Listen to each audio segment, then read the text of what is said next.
मजहर इधर आओ। जी सर।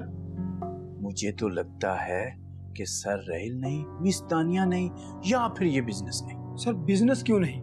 हाँ बेटा, तुमने वो सॉन्ग नहीं सुना कि ये इश्क नहीं आसान इतना समझ लीजिए, आग का दरिया है डूब के जाना है। वैसे भी ये बुढ़ापे का इश्क बड़ा ही जानलेवा साबित होता है। सर आप इस मिस तानिया की छुट्टी नहीं करवा सकते? ना ना बेटा, ये तो कभी सोचना भी मत। सर राहिल की छुट्टी हो सकती है, तेरी और मेरी छुट्टी हो सकती है, मिस तानिया की छुट्टी नहीं हो सकती। मुझे तो ये लगता है कि आने वाले वक्त में हमारी सैलरी पर मिस तानिया के साइन हुआ करेंगे, राहिल सर के नहीं।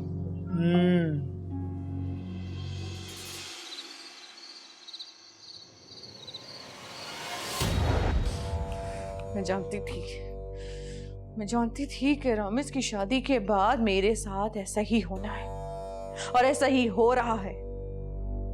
घर के पुराने सामान की तरह मुझे कोने में फेंक दिया गया है। किसी को कोई फिक्र नहीं है मेरी, सब मेरी जान के दुश्मन बने हुए हैं।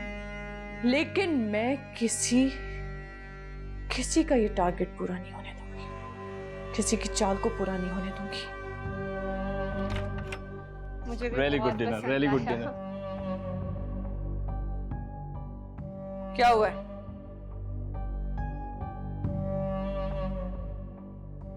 क्या हुआ है? मैं कोई अजनबी नहीं हूँ उस घर में जो तुम लोग मुझे देख के घबरा गए, उतना चौंक गए। नहीं आंटी, ऐसी तो कोई बात नहीं है। वो दरअसल तुमसे सवाल किया है मैंने, जिससे किया है वो जवाब दे। तुम चुप रहो। आओ रमा, मैं इस वक्त इनके मुंह नहीं लगना चाहता। क्या क्या क्या कहे? क्या कहा तुमने? मेरे मुंह नहीं लगना चाहते? तुम्हारी इतनी जुर्रत! बदतमीज! सिर्फ इसके बाप ने सर पे चढ़ा रखा है, उसी का नतीजा है ये। देख लूंगी।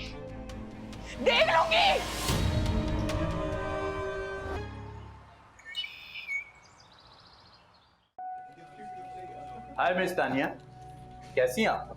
मैं बिल्कुल ठीक हूँ, आप कैसे हैं? मैं तो बहुत खुश, बल्कि आपके आ जाने के बाद तो बहुत ज्यादा खुश। क्या मतलब? मतलब ये कि आपसे पहले जो राहिल साहब की पर्सनल सेक्रेटरी थी, उसकी रोज कोई ना कोई कंप्लेन हो जाती थी, जिसकी वजह से राहिल साहब उसके साथ साथ मेरी भी डांट डपट किया करते थे।